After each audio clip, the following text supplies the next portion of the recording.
Kyle O'Reilly and Pac both make their AEW returns. We have a new international champion and perhaps one of the most perfect retirement send-offs ever in professional wrestling. I'm Luke Owen and this is my review of AEW Revolution 2024. Support WrestleTalk!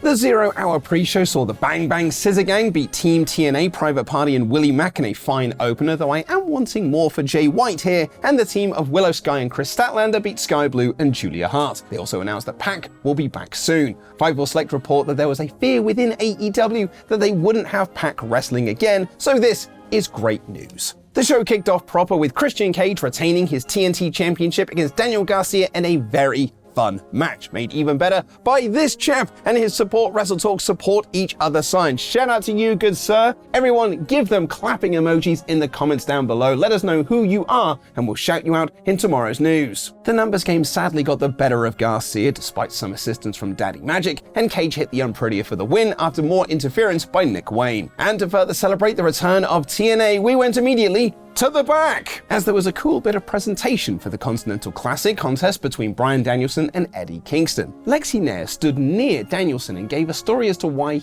he wants to win this match before his entrance, and Renee Paquette did the same for Eddie Kingston. It was different and kinda rad. And then they had an absolute war. Danielson goaded Eddie into chopping the ring post, and that allowed him to work over the hand for the rest of the match. Every time Eddie made a comeback, Danielson would go back to the hand and take control. At one point, Eddie hit the back fist, but it was with the bad hand and he could not take advantage. Eddie survived the knee plus and choke combination that put him out on Dynamite, and he would not quit, using his good hand to just about hit the powerbomb for the win. Danielson, as per the stipulation, shook his hand after the match.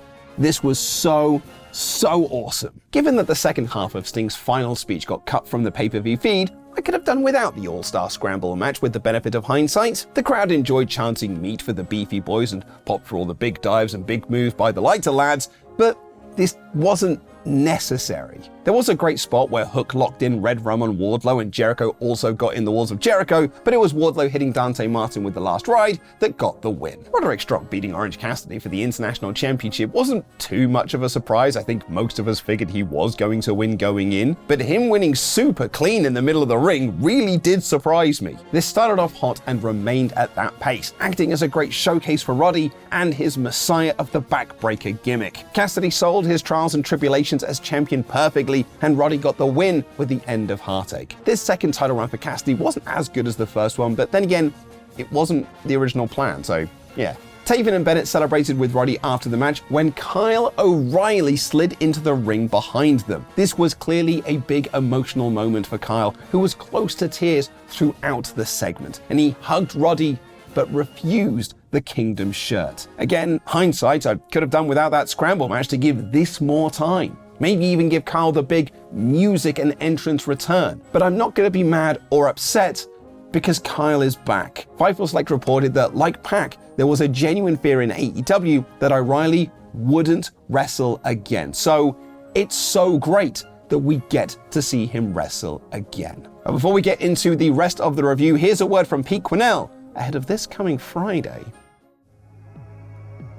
It's season 4 of the Monday Night War, and I have grown tired. See, for 3 seasons now, I've had no challenge. I had Luke for 3 seasons.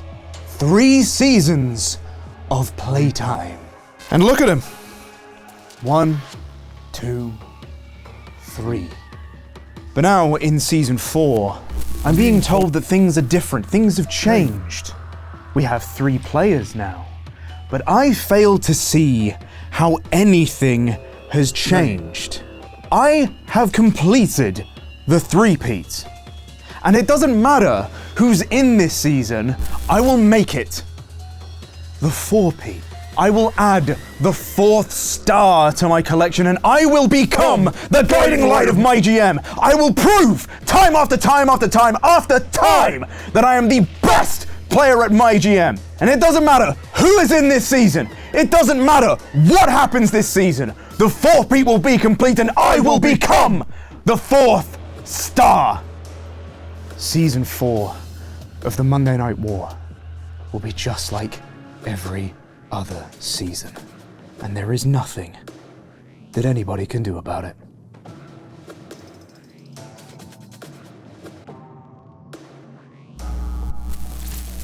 I was a bit distracted during Jon Moxley and Claudio Castagnoli having Road Warrior pads for their entrances. Lads, it's Sting who's retiring, not the Road Warriors. And I was distracted by this person with another WrestleTalk sign. Let's get some more clapping emojis in the comments for this most excellent person. Let us know who you are in the comments and we'll shout you out in tomorrow's news. Also, I'm sure most of you noticed, but yes, I've sort of lost my voice. Ollie's still on holiday. He'll be back on Wednesday.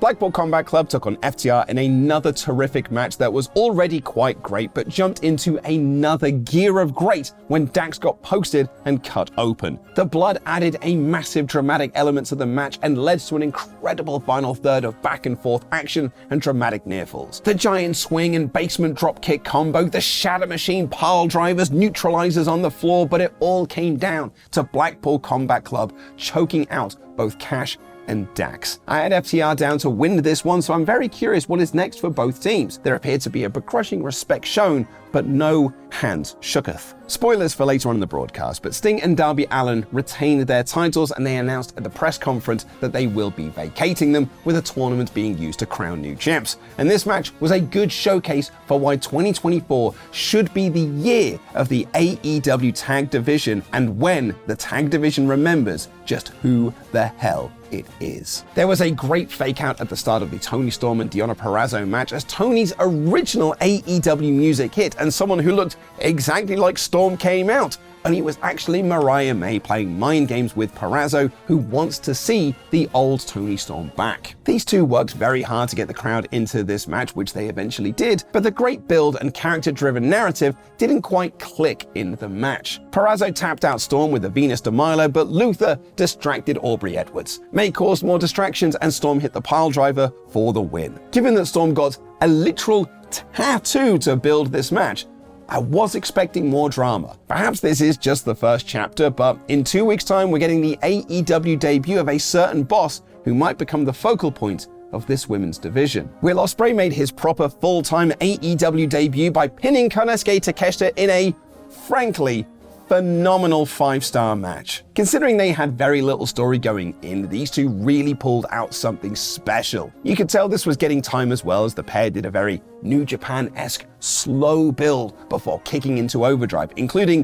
what might be the greatest German suplex I've ever seen from Takeshita. The Os-Cutter reversal into the Blue Thunder Bomb was mind-blowing, the striking exchange was mind-melting, and the brainbuster in the corner from Takeshita was perhaps literally back-breaking. That's right, it wasn't a brainbuster into the corner, it was a brainbuster in the corner. Ospreay got a nasty-ass bruise from that gnarly landing, but somehow kept going, including a spectacular wheelbarrow German no-seller into the Hidden Blade for a kick out at 1. Will hit the Tiger Driver 91 and the Hidden Blade for the win. If I was to give one small criticism of the match, and it is small and it does come with the benefit of hindsight, given that Sting is going to do the kick out at 1 spot in the main event, and that's part of his gimmick, I wouldn't have done a kick out at 1 spot here, even though I did leap out of my seat for it. The Callis family celebrated together after the match with the announcement that Ospreay will be facing Kyle Fletcher this Wednesday on Dynamite, Callis pitting his family against each other once again. This match was simply incredible and a perfect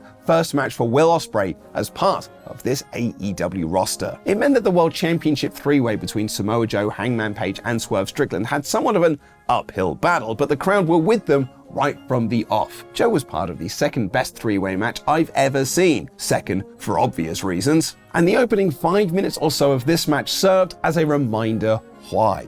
He is so effortlessly cool, and it's amazing that he looked as cool as he did considering Swerve Strickland and Hangman's mustache were also in the ring. The two stories of the match were that Joe was constantly having to break up pins to save his title, and that Swerve and Page were often so preoccupied with each other that they sort of lost sight of the world title. Swerve could have pinned Joe at one point, but decided instead to target Page so he could pin him and win the title, but Paige kicked out. Paige pulled the referee out of the ring to stop Swerve from winning the match and beat that ref up, which meant there was no ref there to count the 3 after he hit Joe with a buckshot lariat. Swerve threw away the Nana crown so he could win honorably, and Paige attacked another referee to stop Swerve getting the win for a second time. Swerve ran wild and hit the JML driver, but Joe caught him with a half and half and tapped out Paige with the coquina clutch. It was a great match with a lot of drama and one really big question coming out of it, which the commentators